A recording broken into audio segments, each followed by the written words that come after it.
नमस्कार, आप सबका सूर्य प्रभा न्यूज में स्वागत है।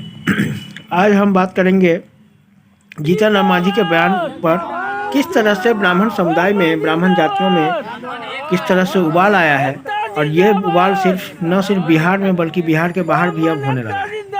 बिहार के बाहर भी इसका विरोध जोरदार तरीके से चल रहा है। आज दिल्ली के पूर्वी दिल्ली के राजेंद्र नगर पार्क में मिथिला मैथिली से जुड़े कई संगठन के लोग, ब्राह्मण समुदाय से जुड़े हुए थे, उन लोगों ने एक बैठक करके वहाँ पर कई सारे निर्णय लिए गए। उसमें आंदोलन चरणबद्ध तरीके से करने का भी उन लोगों ने घोषणा किया है। उनका कहना है कि हमारे ब्राह्मण समुदाय को उन्होंने गाली दिया है। न सिर्फ हमारे ब्राह्मण समुदाय को बल्कि हमारे जो आराध्य देव श्री राम हैं, वो हमारे ही नहीं बल्कि पूरे हिंदू समुदाय के हैं और उनको भी इन लोगों ने गाली देने का काम किया है। ये सुनिए उनके शब्द। भगवान की पूजा करते हैं हमारे हिंदू वर्ण में, हिंदू धर्म के सारे वर्ण में जहाँ पर भी कोई मांगलिक कार्य होता है तो वहाँ पर हम सत्यनारायण भगवान का पूजन करते हैं पहले, उसके बाद फिर उस मांगलिक कार्यक्रम को हम आगे बढ़ाते हैं। इस प्रकार से जीतन राम मांझी ने सिर्फ ब्राह्मण समाज और पंडित समाज को ही अपमानित करने का कार्य नहीं किया है, इन्होंने पूरे हिंदू समाज को अपमानित करने का कार्य किया है। और यदि आप कह रहे हैं ना कि हम हिंदू धर्म को नहीं मानते हैं तो ठीक है भाई, आप नहीं मानते तो कोई बात नहीं। आप कौन सा धर्म अपनाना चाहते हैं? आप इस्लाम धर्म अपनाना चाहते हैं तो अपना लीजिए, जैन धर्म अपनाना चाहते हैं अपना लीजिए, क्रिश्चियन बनना चाहते हैं आप बन जाइए। अपने जीतन राम मांझी में से मेरा नाम वापस कर दो। आपको अपने नाम में राम रखने का अधिकार नहीं है। मेरा जो बीच में आपका राम है उस राम को मुझे वापस कर दो और आपको जहाँ जाना है वहाँ जाओ। और इस तरह से यदि आप बोलेंगे तो हमारा समाज और यहाँ वाले प्रत्येक बच्चा आपका विरोध करेगा। जय जय जीतन राम मांझी जी।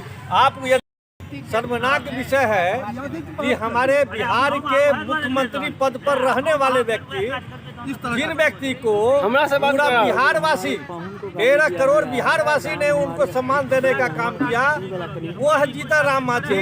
हमारे समाज को इस तरह से जो गाली देने का कार्य किया है वो काफी घृणित कार्य किया।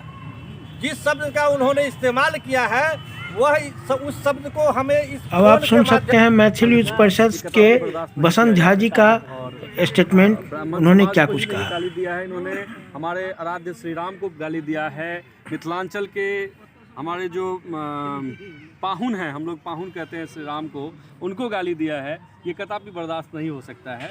और इसमें गजेंद्र जी जो भूमिका में हैं, गजेंद्र जी के सपोर्ट में हम लोग सब खड़े हैं, साथ में हैं। यहाँ ये लोग भाजपा से निष्कासित नेता गजेंद्र झा जी के को भी ये लोग उनको सपोर्ट कर रहे हैं। और चूंकि उन्होंने मांझी के विरोध में कहा था, जिसकी वजह से भाजपा संगठन ने उनको संगठन से निकाल दिया था, तो ये लोग गजेंद्र झा जी को सपोर्ट करने की भी बात कर रहे हैं। से बात नहीं है कि शुरू से भारतीय सेना के ऊपर में, भारत के किसान के ऊपर में, भारत के जे कर्मचारी सब छथि जे भारत के बनाबऽ के लेल नित्य प्रतिदिन दिन राति एक कऽ बनबै छथि भारत के, सब कर्मचारी तक के गारि पढ़ने छथि। तो ये कोनो नव बात नहीं है। आब ये एकदम सबसे उचित समय है अपन ब्राह्मण समुदाय के जे सब एकटा माला में एक सूत्र में बांधि जाए आ एकरा विरुद्ध एकरा निष्कासित करी समाज से। आ समाज से कि गजेंद्र जी बहुत नीक बात कहलखिन है जे एकरा एहन स्थिति उत्पन्न भ जाए जे भारत देश में 1 इंच जमीन नहीं भेटा एकरा जे मुँह कतऽ हम नुकाबी। एकदम बहुत जीतन राम मांझी मुर्दाबाद, जीतन राम मांझी शर्म करो, जीतन राम मांझी शर्म करो। अपने नाम में से जीतन राम मांझी राम को वापस करो, नाम में से जीतन राम मांझी राम को वापस करो। जीतन राम मांझी मुर्दाबाद, जीतन राम मांझी मुर्दाबाद,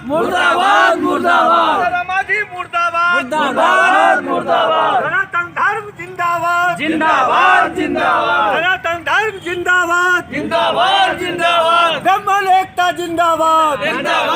समाज की बेटी हूँ और बहू भी हूँ, लेकिन मैं जीतन मांझी को ये बताना चाहती हूँ कि आप अगर मुख्यमंत्री बने तो सिर्फ अपने ही समाज से नहीं बने, और आपकी जो दीक्षा शिक्षा हुई वो भी अगर आप अपने अतीत में जाएंगे तो आप पाएंगे कि वो ब्राह्मण ही था जो आज एजुकेशन को इस स्तर पे लेके गया है। और हमारे ब्राह्मण समाज ही है कि जिसके बनाए हुए बच्चे आज देश विदेश सब जगह काम कर रहे हैं, और आप उस ब्राह्मण समाज को गाली दे रहे हैं।